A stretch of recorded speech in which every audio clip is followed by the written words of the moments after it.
नमस्कार दोस्तों।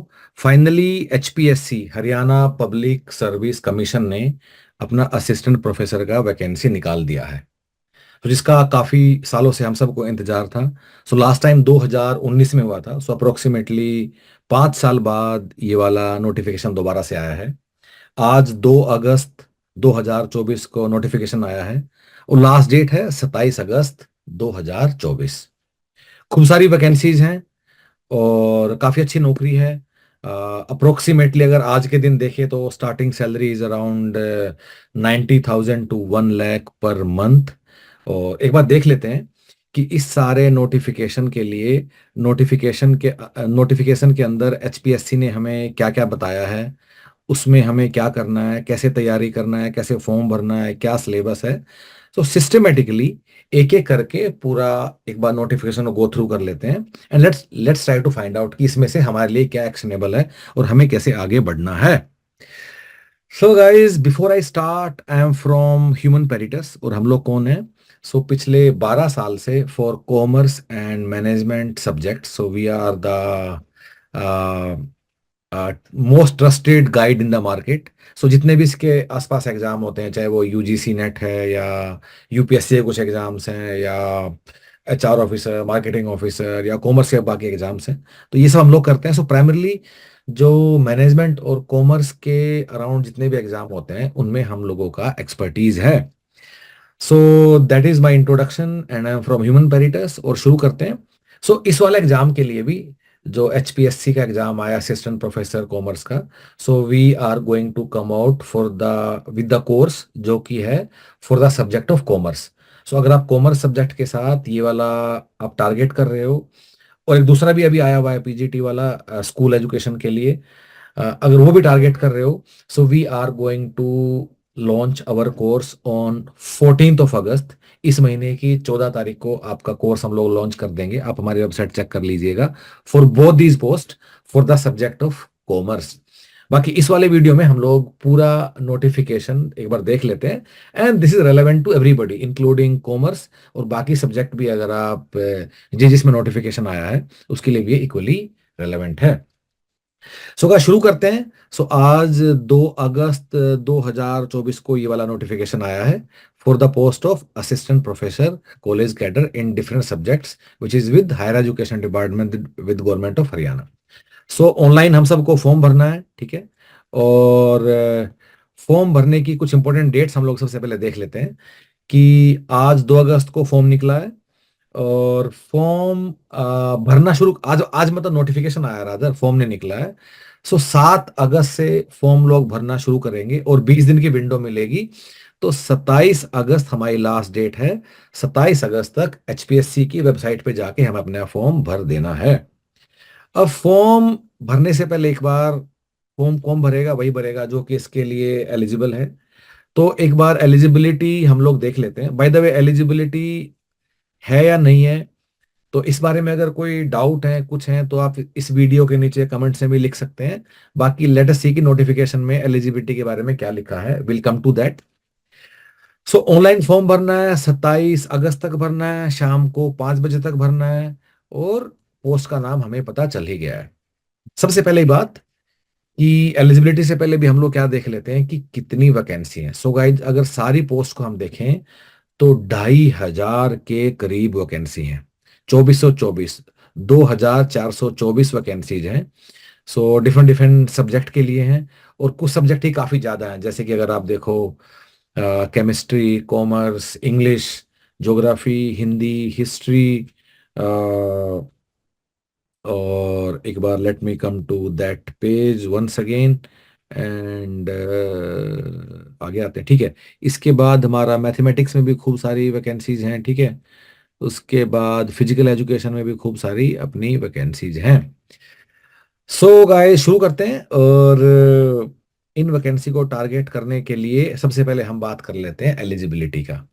गाइस, सबसे पहली बात, आपकी पोस्ट ग्रेजुएशन डिग्री में आपके 55% नंबर होने चाहिए। 55% हमें नंबर चाहिए किसमें? आपकी पीजी में। दूसरी बात, आपको पास 10वीं तक आपने या 10वीं के बाद कभी आपने हिंदी या संस्कृत आपने एक बार पढ़ी होनी चाहिए, मतलब इनमें से कोई, कब तक? 10वीं तक, ठीक है, जो कि यूजुअली अपने देश में हम लोग पढ़ते ही हैं। अब सबसे इंपॉर्टेंट बात कि नेट पास होना चाहिए। नेट का मतलब है जेआरएफ है तो वो भी चलेगा। सो नेट आपका हो जाना चाहिए। अगर नेट नहीं है तो पीएचडी वालों को कुछ कुछ रिलैक्सेशन है, वो भी आप यहाँ जाके एक बार देख सकते हो कि पीएचडी वालों को क्या क्या रिलैक्सेशन है, ठीक है। सो सो इसके बाद अगर आपने बाहर से पीएचडी किया है, मतलब विदेश से अगर आपने पीएचडी किया है, तो वो लोग भी अप्लाई कर सकते हैं। अगर वो जो यूनिवर्सिटी है या जो इंस्टीट्यूट जहाँ से आपने किया है, वो 2-3 तरह की वर्ल्ड यूनिवर्सिटी रैंकिंग्स होती हैं, उनमें से पहले 500 में कभी भी किसी भी साल में आया है, तो आप लोग भी अप्लाई कर सकते हैं। You guys are also available अगर आपने बाहर से पीएचडी किया है तो। फाइन आर्ट्स के लोगों के लिए कुछ अलग चेंजेस भी हैं, मास कम्युनिकेशन और फाइन आर्ट्स के लोगों के लिए। वो आप लोग एक बार इस नोटिफिकेशन को देख के आप चेक कर सकते हो। उसके बाद अगर हम आगे आए कि कुछ कुछ लोगों को रिलैक्सेशन भी है, ठीक है। तो रिलैक्सेशन हम लोग एक बार देख लेते हैं कि किसको क्या रिलैक्सेशन है। अगर आपने 1991 से पहले पीएचडी किया है तो फिर मार्क्स की कुछ रिलैक्सेशन है, शायद ज्यादा लोग इस कैटेगरी में नहीं होंगे, ठीक है। लेकिन इस कैटेगरी में काफी लोग होंगे। जो 55% मार्क्स की रिलैक्सेशन है, वो हमारा, उसमें 5% की छूट है किसको? कुछ कुछ कैटेगरीज को, जैसे कि एससी को है, एसटी को है, और बैकवर्ड क्लासेस को है, नॉन क्रीमी लेयर ए और बी जो होता है, उसके बाद पर्सन विद डिसेबिलिटीज। तो इन सारे लोगों को जो 55% का एलिजिबिलिटी है, उसमें 5% की रिलैक्सेशन है। एंड यस, अच्छा, अगर आपने अपना 10वीं क्लास हरियाणा के किसी गांव के स्कूल से किया है, आपको भी 5% का रिलैक्सेशन है। और आगे बढ़ते हैं गाइज। इसका हम लोग इग्नोर कर सकते हैं। जो जो हमारे इंपॉर्टेंट चीजें हैं उसको हम लोग एक एक करके रिलैक्सेशन उसको करके हम लोग डिस्कस करते चले जाएंगे। सो गाइस आगे बढ़ते हैं। और हमने मोटा मोटा देख लिया, 55% नंबर चाहिए और नेट पास होना चाहिए, ये एक मोटा मोटा सा हमें वो है। थोड़ा 55% वाली में रिलैक्सेशन भी है किसके लिए? अगर आप एससी हो, एसटी हो, ओबीसी हो, या पर्सन विद डिसेबिलिटी हो, या फिर आपने 10वीं क्लास हरियाणा के किसी गांव के स्कूल से अगर आपने किया है तो। सो गाइस आगे बढ़ते हैं और लेट्स लुक एट कि, हाँ, सबसे पहली बात कि जो ये क्वालिफिकेशन है, ये सारी क्वालिफिकेशन आप क्लोजिंग डेट को पूरी हो जानी चाहिए। मतलब ये नहीं चलेगा कि अभी मैंने एग्जाम दिए, मैं रिजल्ट आना बाकी है, या मेरी कंपार्टमेंट आई हुई है, या कुछ मार्क्स में इंप्रूवमेंट डाला हुआ है, इनमें से कुछ नहीं चलेगा गाइज। 27 अगस्त जो फॉर्म भरने की लास्ट डेट है, उसको आपके पास सब कुछ होना चाहिए। उसके बाद क्लोजिंग डेट के बाद अगर कुछ भी है तो वो नहीं माना जाएगा। उसके बाद तब तक आपके पास हर चीज मीट हो जाना चाहिए। इनफैक्ट आपको नीड भी होगी सारे मार्क्स की अपना फॉर्म भरने में भी। देयरफॉर जो एलिजिबिलिटी के सारे पैरामीटर्स की जो कट ऑफ डेट है वो क्या है? 27 अगस्त है। सो गाइस आगे बढ़ते हैं, लेट्स लुक एट इट। आगे हमें क्या बताया कि एग्जाम का पैटर्न क्या है। ओके, सो गाइस 2 लेवल का पेपर है। एक स्क्रीनिंग है और उसके बाद एक मेंस है। अब स्क्रीनिंग और मेंस में, एक एग्जाम स्क्रीनिंग में होगा, एक मेंस में होगा। सबसे पहली बात, जो सिलेबस है वो स्क्रीनिंग और मेंस में सेम ही होने वाला। हालांकि इसमें अच्छे से नहीं लिखा, भी आएगा उसके बारे में, दिल B separate notification. But screening और मेंस का जो सिलेबस है वो सेम होने वाला है। फर्क क्या है कि स्क्रीनिंग में ऑब्जेक्टिव पेपर होगा और मेंस में सब्जेक्टिव पेपर होगा, ठीक है। अब उसके बाद स्क्रीनिंग में कुछ लोग क्वालिफाई करेंगे और उसके बाद कुछ लोग मेंस में क्वालिफाई करेंगे, ठीक है। तो किस तरह होगा? फॉर एग्जाम्पल गाइस, हमको एग्जाम्पल लेके चलते हैं, हाइपोथेटिकली एग्जाम्पल लेके चलता हूं। मान लीजिए आपकी कॉमर्स के में या किसी भी सब्जेक्ट में आपकी मान लो 100 वैकेंसी अगर आपकी आई है, तो सब लोग अपना एग्जाम देंगे, ठीक है। एग्जाम देने के बाद क्या होगा कि 100 अगर वैकेंसी है तो 400 लोगों को स्क्रीनिंग में पास किया जाएगा। सिर्फ 400 लोग हैं जो मेंस एग्जाम लिखेंगे, जो कि सब्जेक्टिव होगा। अब उन 400 में से क्या होगा, 200 लोगों को, मतलब दो गुना, अगर 100 वैकेंसीज थी, 400 लोग स्क्रीनिंग पास करेंगे, 200 लोग मेंस पास करेंगे, और 200 लोग इंटरव्यू देने जाएंगे। फिर इंटरव्यू में हर दो में से एक आदमी फाइनली सिलेक्ट हो जाएगा। सो ये अपना स्क्रीनिंग और मेंस वाली अपनी स्टोरी है, ठीक है। अब पहले स्क्रीनिंग का पैटर्न देख लेते हैं। ऑब्जेक्टिव पेपर है, 100 क्वेश्चन है, 2 घंटे का पेपर है, 100 ही मार्क्स है, मतलब हर एक सवाल एक एक नंबर का है, 2 घंटे का पेपर है, सभी क्वेश्चन का एक इक्वल मार्क्स है, ऑब्जेक्टिव है। ठीक है, इसका मतलब 120 मिनट में 100 सवाल हमें करने हैं। अगली चीज, ABCD, इसमें से आपको एक चूज करना है। लेकिन अगर आपको नहीं आता है, फिर भी यूजुअली एग्जाम में हम लोग छोड़ देते हैं, लेकिन इस वाले एग्जाम में अगर नहीं आता है तो आपको ई एक सर्कल है वो मार्क करना है, ABCD E को मार्क करना है, सिर्फ छोड़ना काफी नहीं होगा। अगर आपने छोड़ दिया तो आपके नंबर काट लिए जाएंगे। सो अगर आपको कुछ नहीं आता है, आपको छोड़ना, तो ई उसको मार्क करना है। ये काफी विचित्र बात है जिसकी जरूरत नहीं थी, लेकिन ठीक है, अब हरियाणा सरकार की मर्जी है, ये सब फालतू की चीजें इंट्रोड्यूस दोनों लोगों ने की है। ठीक है, तो 5 सर्कल में से अगर आपको सवाल नहीं आता तो उसको छोड़ नहीं सकते, और लिखना होगा कि 5वें सर्कल का मतलब है कि मुझे ये नहीं आता है। अगर छोड़ दिया, 1/4 नंबर काट लेंगे। अगर आपने गलत आंसर किया तब भी आपके 1/4 नंबर काट लिए जाएंगे। तो इसका मतलब छोड़ना और गलत करने के दोनों के नंबर कटेंगे 1/4। नहीं आता तो ई मार्क करना है, अदरवाइज ABCD में से जो भी आपको ठीक लगे वो आपको मार्क करना है। कम से कम 10% सवाल आपको अटेम्प्ट करने, नहीं तो वैसे आपको बाहर कर दिया जाएगा। मतलब हालांकि इसका इतना सिग्निफिकेंस नहीं है क्योंकि पेपर थोड़ा आसान ही आता है, तो ठीक है, लेकिन फिर भी 10% आपको वो करना है। कुछ पेपर सर इंग्लिश में होंगे, कुछ पेपर इंग्लिश हिंदी दोनों में होंगे, वो आप लोग एक बार देख लीजिएगा। ठीक है, ये वहीं लिखा है अगेन। 4 गुना लोगों को अपने स्क्रीनिंग टेस्ट में क्वालिफाई वो लोग कर लेंगे। फिर मेंस की बारी आएगी। सो वंस अगेन रिपीट करता हूं, अगर मान लो 500 वैकेंसी हैं, या 500 तो नहीं, किसी मान लो 50 हैं, तो 200 लोग स्क्रीनिंग पास करेंगे, और उनमें से 100 लोग मेंस, मतलब 100 लोग इंटरव्यू देंगे, 100 लोग मेंस पास करेंगे, और 100 में से फाइनली 50 को सिलेक्ट कर लेंगे। सो इन अ वे रिटर्न का ही काफी बड़ा गेम है। इंटरव्यू में तो दो में से एक आदमी पास हो ही जाएगा, और वेटेज भी अगर आप आगे देखोगे, इंटरव्यू का काफी कम वेटेज है, रिटर्न का ही सारा वेटेज है। दूसरी बात, जो स्क्रीनिंग के नंबर हैं उनका ओवरऑल मार्क्स में कोई कंट्रीब्यूशन नहीं है, जो मेंस के नंबर हैं, जो कि आपका सब्जेक्टिव पेपर है, उसी के मार्क्स जुड़ेंगे। तो सब्जेक्ट नॉलेज का जो टेस्ट है, जिसको मेंस मैं बोल रहा हूँ, which is subjective in nature, वो 3 घंटे का पेपर है, और उसमें 150 मार्क्स का पेपर है, 3 घंटे का है। और इसके इसमें कुछ चॉइस भी होते हैं, इतने सवाल है, इतने करने हैं, वो सब हम एक सेपरेट वीडियो हम लोग डिस्कस करेंगे। But these are subjective questions, जैसे कि आप अपने कॉलेज में आप लोग एग्जाम देते हो उसमें जो वाले आते हैं। ठीक है, अगेन ये मैंने बताई दिया आपको कि 2 गुना लोग मेंस में पास हो जाएंगे। बाकी अगर आपको जो पढ़ाई करनी है, जो आपको सीखना है, उस वाले पर्सपेक्टिव से स्क्रीनिंग और मेंस में कुछ भी फर्क नहीं है। हालांकि एक का उसी सिलेबस की आपको पढ़ाई करनी है, उसी सिलेबस में स्क्रीनिंग में ऑब्जेक्टिव पेपर हो जाएगा, और मेंस में आपका सब्जेक्टिव पेपर आपका हो जाएगा। अ, अब बात करते हैं कि इंटरव्यू में क्या होगा। सो गाइस, रिटर्न और इंटरव्यू का वेटेज है, रिटर्न का है 87.5%, और इंटरव्यू का है वेटेज कितना, 12.5%, जो कि काफी कम है, मतलब इन अवे ना के मतलब बराबर ही है। सो जो आपका मेंस पेपर है, जो कि सब्जेक्टिव है, वही डिसाइड करेगा कि आपको असिस्टेंट प्रोफेसर हरियाणा सरकार के साथ नौकरी मिलेगी या नहीं मिलेगी। इंटरव्यू का काफी कम वेटेज है, विच इज ओनली जस्ट 12.5% ही है। तो इन दोनों को मिला के आपकी मेरिट लिस्ट बन जाएगी, एंड दैट विल डिसाइड कि whether you will get selected और नॉट। ठीक है, आगे बढ़ते हैं गाइज।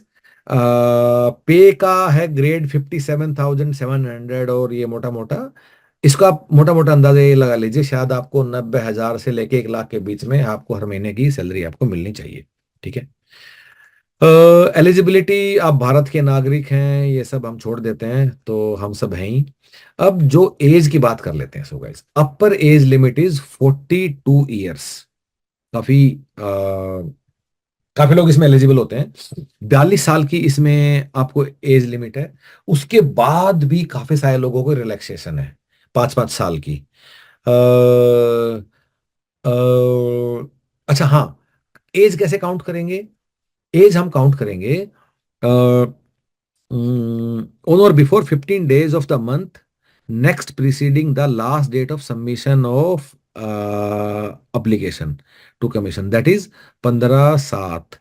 यहाँ इन्होंने, ओके दोबारा इसको रीड आउट करते हैं गाइज, कि 42 साल की एज होनी चाहिए एज ऑन, 42 साल से कम होना चाहिए, sorry, age on before 15 days of month, before 15 days of month next preceding the last date of submission of application, submission to the communication। तो अगर ये जुलाई का महीना क्यों दिया है 15 days of the month, yes हमें समझ में आ गया। ये बोलता है कि 15 of the month preceding the last date of submission of, ठीक है। सो गाइस एक बार देखना होगा, तो मतलब मोटा मोटा इसका मतलब क्या है कि यहाँ जो डेट लिखा है कि 15 जुलाई 2024 को आपकी उम्र 42 से ऊपर नहीं होनी चाहिए, लेकिन कुछ कुछ लोगों को 5 साल का रिलैक्सेशन भी है। अब वो 5 साल का रिलैक्सेशन किस किस को भी देख लेते हैं। अगर आप हरियाणा में शेड्यूल कास्ट हैं, अगर आप हरियाणा में बैकवर्ड कास्ट हैं, अगर आप डिसेबल्ड पर्सन हैं, ठीक है, और अगर आप डिसेबल्ड भी हैं और फिर आप SC ST भी हैं, तो फिर आपको फर्दर 5, फिर शायद 10 साल का आपको मिल जाएगा। अगर मिलिट्री पर्सन की वाइफ हैं जो कि डिसेबल्ड हो गए मिलिट्री में, 5 साल का। अगर आप विडो हैं या लीगली डिवोर्स्ड हैं, सो तब भी 5 साल का है। और अगर आप जुडिशली सेपरेटेड हैं तब भी 5 साल का है। सो अगर आप महिला हैं और आपका डिवोर्स हो गया है, या फिर आपके पति का देहांत हो गया है, या फिर आप अलग रहते हैं उनसे, बट इट्स जुडिशियल सेपरेशन, ये नहीं कि ये ऐसे अलग रहते हैं, there judicial separation, it's legally done, इन सारे केसेस में भी आपका 5 साल का आपको रिलैक्सेशन मिलेगा। मतलब 5 का मतलब सब 42 में प्लस जोड़ देना।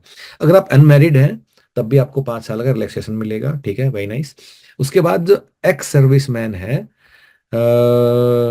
3 साल का इसमें है, और इससे भी कुछ कुछ चीजें हैं गाइस, इस बार इसको पढ़ लीजिएगा आप लोग, बड़ा डिटेल में हम लोग नहीं जाएंगे।